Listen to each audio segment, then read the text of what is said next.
Interesting thing ఏంటంటే నీ బాధని దిగమింగుకుని ఇవన్నీ చేస్తున్నావు. కానీ నీకు చిన్నప్పుడు చాలా అమ్మ లేని లోటు ఫీల్ అయ్యావా నువ్వు? చాలా సార్లు ఫీల్ అయ్యాను. ఎలా అంటే ఎప్పుడు? ఎలా అంటే లైక్ నేను పెద్దమ్మ దగ్గర ఉన్నప్పుడు ఎప్పుడు మా అమ్మ లేని లోటు నాకు తెలియదు. పెద్దమ్మ is equal to my mother. Till now ఆమెనే నన్ను చూసుకుంటారు. అమ్మ అంటే బాగా చూసుకుంటారు. కానీ చిన్నప్పుడు ఏంటంటే నన్ను ఎంతసేపు అంటే పెద్దమ్మకి పిల్లలు ఉంటారు, వాళ్ళ ఫ్యామిలీ రెస్పాన్సిబిలిటీస్ ఉంటాయి కదా, మా డాడీకి దగ్గర చేద్దామని ఉంటారు వాళ్ళు. ఎప్పుడైతే నేను మా డాడీ దగ్గరికి పోయినానో అప్పుడు మా పిన్ని వల్ల నేను చాలా సఫర్ అయ్యాను. మా డాడీ ఎప్పుడు he never treat me like వాళ్ళ సొంత పిల్లల్ని గవర్నమెంట్ స్కూల్ ప్రైవేట్ స్కూల్లో జాయిన్ చేయడం, నన్ను గవర్నమెంట్ స్కూల్లో జాయిన్ చేయడం, ద వే అంటే ఒక చాక్లెట్ తినాలన్నా ఒక బిస్కెట్ తినాలన్నా బీరువాలో దాచేసుకొని పెట్టుకుంటే వాళ్ళ పిల్లలకి ఇచ్చుకుంటే నాకెవరు పెట్టేవాళ్ళు లేకసి అవన్నీ చాలా చిన్న చిన్న అంటే చెప్పుకోవడానికి చాలా సిల్లీగా ఉంటాయి. బట్ వెన్ వీఆర్ కిడ్స్ అంటే మన చిన్న పిల్లలు ఉన్నప్పుడు అది నేను చాలా ఫీల్ అవుతాను. అంటే ఎవరైనా ఫీల్ అవుతారు. బట్ ఇప్పుడు తలుచుకుంటే ఇప్పుడు నేను ఎవరినైనా చూసేటప్పుడు నా ఇంట్లో ఎవరు వచ్చినా సరే వాళ్ళు ఎంత లేని వాళ్ళైనా ఎంత ఉన్న వాళ్ళైనా నేను ఫేస్ చేసిన సిచ్యువేషన్స్ అట్లాంటిది వాళ్ళకి కనపడద్దు. మనం అందరినీ ఒకలాగే ట్రీట్ చేయాలి. అవును. నా ఇంట్లో ఎవరు వచ్చినా నా కూతురులానే నేను చూసుకుంటా ఉన్నన్ని రోజులు. దాని తర్వాత వేరే విషయం. బట్ డాడీ అంటే మళ్ళీ పెళ్లి చేసుకోవడం వల్లే నిన్ను పంపించేశారా పెద్దమ్మ దగ్గరికి? లేదు, చిన్నప్పుడు పెద్దనాన్నే పెంచుకున్నారు. అంటే మా అమ్మ చనిపోగానే పెద్దనాన్నకి మెడికల్ షాప్ ఉండేది. మా పెద్దనాన్న వాళ్ళు మండలంలో ఉండేవాళ్ళు. సో ఇంకా అంటే ఏమన్నా హెల్త్ ఇష్యూస్ వచ్చినా వాళ్ళు మెడికల్ షాప్ ఉంది, బస్ సర్వీస్ ఈజీ ఉంటుంది కదా అని చెప్పి అందరు కలిసి మా పెద్దమ్మకి అప్పచెప్పారు నన్ను. తర్వాత నాన్న 1 year 1.5 year తర్వాత అనుకుంటా పెళ్లి చేసేసుకున్నారు. అప్పటికే నాన్న హైదరాబాద్లో సెటిల్డ్, మా అమ్మని చేసుకోకముందే. అప్పుడప్పుడు వస్తూ చూసుకునేవాళ్ళు. 1 year వరకు చాలా బాగుండేవాళ్ళు, నేను 1-2 years వరకు. దాని తర్వాత నాన్న టోటల్గా చేంజ్ అయిపోయారు. పిన్నితో ఎప్పుడు అసోసియేషన్ లేదు నీకు? పెద్ద ఉంది అంటే పిన్నితో అన్ని నాకు బ్యాడ్ మెమొరీస్ తప్ప గుడ్ మెమొరీస్ లేదు. లేవా తల్లి? I face so many hurdles with her. And you know ఆమె ఎప్పుడు నన్ను అంటే నేను అనుకుంటాను అసలు మా అమ్మ అనేది ఉండుంటే అసలు ఆవిడకి ఆ ప్లేసే లేదు. ఈరోజు మా పిన్ని చాలా హ్యాపీగా మా డాడీతో ఉంటుంది, వాళ్ళకి 2 పిల్లలు, దాట్స్ సెటిల్డ్, నైస్ ఫ్యామిలీ. అంటే ఎవరిచ్చారు ఆవిడకి ఆ లైఫ్? అమ్మే కదా. మా అమ్మ ఉండుంటే అసలు. కానీ నాన్న ఎప్పుడు అడ్డుపడలేదా తల్లి నిన్ను అంటే సరిగా చూసుకోకపోవడం పిన్ని? అసలు మా నాన్నకే రాను అంటే అందుకనే నేను అన్నాను, నాన్న ఉన్నా ఒకటే లేకపోయినా ఒకటే నా లైఫ్లో. అమ్మ ఉంటే బిడ్డల్ని ఎలా అయినా పెంచుకుంటుంది. అంటే నేను చాలా మంది ఇప్పుడు ఎవరైనా ఆల్ ఆఫ్ సడన్ ఎవరైనా డెత్స్ చూసినప్పుడు హస్బెండ్ చనిపోయినప్పుడు నేను పెద్ద ఫీల్ అవ్వను. అమ్మ కూలి పని అయినా చేసుకొని బతుకుతుంది, బిడ్డల్ని పోషించుకుంటుంది, తనకున్నంతలో బిడ్డని ప్రేమగా పెంచుకుంటుంది. ఏ అమ్మ అయినా, కోటీశ్వరరాలైనా నిరుపేదైనా పెంచుకుంటుంది. కానీ father is not like that. అమ్మ ఎలా ఉంటుందంటే చాలామంది అంటారు వీళ్ళ హస్బెండ్ చనిపోయిండు, అది ఎవరితో అఫైర్స్ పెట్టుకుంది, అది ఎలాంటి తప్పు చేసినా సరే బిడ్డ గురించే ఫస్ట్ ఆలోచిస్తుంది 99%. అవును, కరెక్ట్. ఏం చేసినా ఫస్ట్ ఇన్సైడ్ హార్ట్ తన బిడ్డ మీదనే ఉంటుంది. కానీ ఫాదర్కి అలా ఉండదు.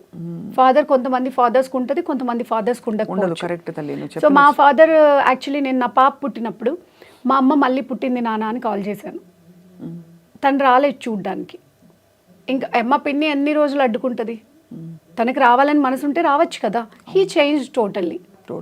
ఇప్పుడు అసలు కనెక్షన్ లేదా నాన్నతో? అంటే మేము ఆ తర్వాత ఒక 2-3 సార్లు లైక్ ఎవరిదో అంటే మాకు దగ్గర రిలేటివ్స్ కదా డాడీ వాళ్ళు, మేము ఆల్మోస్ట్ అంటే వాళ్ళ మదర్ అండ్ మా పెద్దమ్మ ఇంకో పెద్దమ్మ వాళ్ళిద్దరు కజిన్స్ అన్నట్టు, ఓన్ సిస్టర్స్. సో కలుస్తూ ఉంటాము. అంటే ఎప్పుడు కలవడం అంటే ఆయన ఎప్పుడు రారు, మా పిన్ని ఎవరిలో కలవదు మా రిలేటివ్స్లో. కానీ మధ్యలో ఎప్పుడైనా మా డాడీ వచ్చినప్పుడు అంటే ఎవరైనా చనిపోయినప్పుడు నేను వెళ్ళినప్పుడు ఆయన అప్పుడే వెళ్ళడము లేకపోతే నేను వెళ్ళడము. అంటే వి కాంట్ సీ, అంటే ఎదురు పడలేదు కానీ మీ నాన్న వచ్చాడు అని నాకు ఎవరైనా చెప్తే తెలుస్తుంది. సో అయితే చాలా కష్టం, ఎందుకంటే అమ్మ లేదు, అమ్మ వెళ్ళిపోయింది, నాన్న ఉన్నా కూడా పట్టించుకోలేదు. దాదాపు ఎంత పెదనాన్న పెద్దమ్మ బాగా చూసుకున్నా కూడా. కాకపోతే now I can feel that మా పెద్దనాన్న అంటే ఇప్పుడు మా పెద్దనాన్నకి నాకు ఏం రిలేషన్ లేదు. అంటే పెద్దనాన్న ఈజ్ లైక్ మా పెద్దమ్మ వాళ్ళ హస్బెండ్, అంటే ఇట్స్ లాంగ్ రిలేషన్. కానీ మా పెద్దనాన్న ఆల్వేస్ ఫీల్ హర్ లైక్ వాళ్ళ పిల్లల కంటే నన్ను ఎక్కువ చూసుకుంటారు.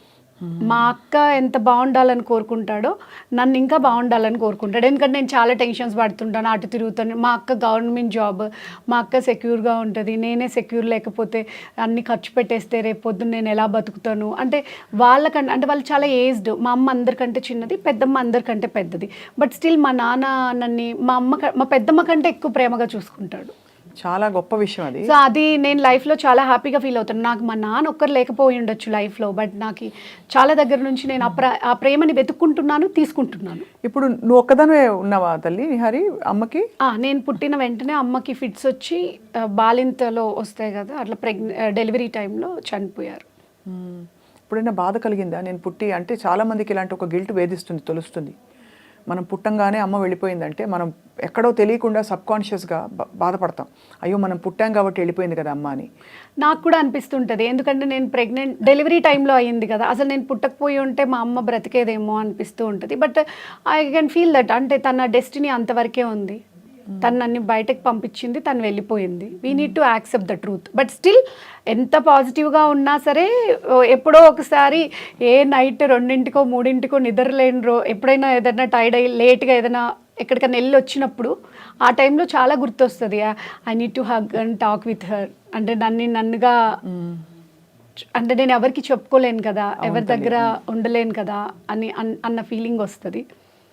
But you know everything is a destiny, మనం ఏం చేయలేము. ఎలా సమాధాన పరుచుకున్నావు నీకు నువ్వు? అంటే ఇలా ఎందుకైంది, నాకే ఎందుకైంది అని అందరికీ ఎవరికి వాళ్ళకి అనిపిస్తుంది. ఎవరి జీవితం వాళ్ళకి ఇంపార్టెంట్ కాబట్టి. ఇంతకంటే తీవ్రమైన కష్టాలు చూసిన వాళ్ళు ఉంటారు, ఎందుకంటే అసలు కష్టం లేకుండా ఉన్నవాళ్ళు చిన్న కష్టాలతో బయటపడిపోయిన వాళ్ళు ఉంటారు. ఎవరికి వాళ్ళు వాళ్ళ జీవితంలో నాకు ఇలా ఎందుకైంది అని అనుకుంటారు. నీకు ఎప్పుడైనా అనిపించిందా? అక్క యూనో ఎవ్రీడే ఒక్కసారైనా అనిపిస్తుంది అక్క, ఎందుకు నాకు ఇన్ని ప్రాబ్లమ్స్ వస్తాయి మరి. ఇప్పుడు నేను ఏమనుకుంటున్నాను తెలుసా, నేను దేవుడికి చాలా ఇష్టం. దేవుడిని నేను మర్చిపోకుండా, అంటే ఒక్కరోజు హ్యాపీగా ఉన్నా దేవుడిని ఏమైనా మర్చిపోతానేమో అని ఏదో ఒక ప్రాబ్లం ఇస్తూ ఉంటాడేమో గుర్తుపెట్టుకోవడానికి. సో దేవుడికి నేను దగ్గరగా బ్రతుకుతున్నానులే ఈ ప్రాబ్లమ్స్ వల్ల అయినా అనుకుంటూ ఉంటాను. But at the same way ఏదైనా ప్రాబ్లం వచ్చినప్పుడు మనం హ్యూమన్సే కదక్క, మనం ఎంత హ్యాపీగా ఉంటాము, మేము సెటిల్ అయిపోయాము అన్నది ఎవరికీ ఉండదు లైఫ్లో. నేను అది నేర్చుకున్నాను, తెలుసుకున్నాను నా జీవితంలో. ఎంత పెద్ద కోటీశ్వరుడికైనా, ఎంత పెద్ద లేని వాళ్ళకైనా happiness it's end, we are safe అన్నది ఎవరికి ఉండదు. మనం పోయే వరకు ఏదో ఒకటి ఉంటుంది లైఫ్లో, ఏదో ఒక ప్రాబ్లం మనది కాకపోయినా పక్కన వాళ్ళదైనా మనం పెట్టుకొని బాధపడుతూ ఉంటాం. అది human nature. So sometimes I feel so bad when I'm sick. ఏదైనా బాగాలేనప్పుడు, ఈ మధ్య నాకు కొన్ని సర్జరీస్ అయ్యాయి, హెల్త్ బాగాలేనప్పుడు నేను ఏదో చేద్దామని చూసుకుంటున్నా. అంటే నేను ఎంత పైకి ఎక్కాలంటే అంత కిందకి పడిపోతూ ఉన్నప్పుడు బాధ వేస్తుంది. ఎందుకు కనీసం ఇట్లా అయినా నేను బ్రతకనియచ్చు కదా అనిపిస్తూ ఉంటుంది. But still okay, let it be, whatever happens. నేను చెప్తాను, కొంతమంది డబ్బులు సంపాదించడానికే పుడతారు, మనం దానికోసం పుట్టలేదేమో, వేరే పర్పస్ కోసం ఏమన్నా పుట్టామేమో. అలా నన్ను నేను సమాధానం చెప్పుకొని మళ్ళీ ముందుకు వెళ్ళిపోతూ ఉంటాను. కన్నన్ గారు ఎలా పరిచయం అయ్యారు? కన్నన్ యాక్చువల్లీ నాకు తేజ గారి దగ్గర పరిచయం అక్క. అంటే నేను ఇండస్ట్రీకి, అంటే నేను చెప్పాను కదా, అంటే నాది ఫుల్ ఇంటర్వ్యూ అయిపోతే మళ్ళీ TNR ఇంటర్వ్యూ తర్వాత నేను ఐ డ్రీమ్లో ఇచ్చిన interview, that is the best interview. I don't know when I was like ఒక 10 years బ్యాక్ అనుకుంటా అది. ఆ ఇంటర్వ్యూ నేను ఎవరైనా అడిగితే కూడా అంత నేను ఎవరితోని మాట్లాడనని చెప్తాను, ఎందుకంటే అది అలా ఉండిపోని, ఆయన జ్ఞాపకంగా నాకు ఉండిపోవాలని. సో TNR ఇంటర్వ్యూలో నా పాస్ట్ అంతా ఉంటుంది కదా. అంటే నేను హైదరాబాద్ వచ్చిన తర్వాత నేను యాంకర్గా ట్రై చేశాను, రియల్ ఎస్టేట్ జాబ్ చేశాను, వర్క్ చేశాను, అండ్ ఆర్టిస్ట్గా ట్రై చేస్తున్నప్పుడు. చూస్తే చిన్న పిల్లలా ఉన్నావు, అసలు ఏమన్నా అర్థమవుతుందా ఎవరికైనా చూస్తే? ఇన్ని ఉద్యోగాలు ట్రై చేసి ఇంత జీవితం ఉందా ఈ అమ్మాయికి అనిపిస్తుంది. అవును, కానీ కరెక్ట్, అవన్నీ జరిగాయి. అది నీ మనసు వల్ల, నీ చిన్నపిల్లతనం వాళ్ళ మొహంలో కనిపించిపోతూ ఉంటుంది. అందరూ అంటారు, నువ్వు నిజంగా ఇన్ని చేసావా, ఇలా చేసావా. But I'm saying you look so young. అంటే కాకపోతే నాకు ఒక ప్లస్ పాయింట్ ఏంటి తెలుసా అక్క, నా లైఫ్లో ప్రతి స్టెప్లో నన్ను చూసిన వాళ్ళు ఇంకా నాతో ఉన్నారు కదా. అదే వాళ్ళకి అర్థమవుతుంది, వాళ్ళకి అర్థమవుతూ ఉంటుంది కదా. వాళ్ళ ఏజ్ అవుతుంది, అమ్మాయికి ఎందుకు అవ్వట్లేదని మాత్రం వస్తుంది క్వశ్చన్. అలా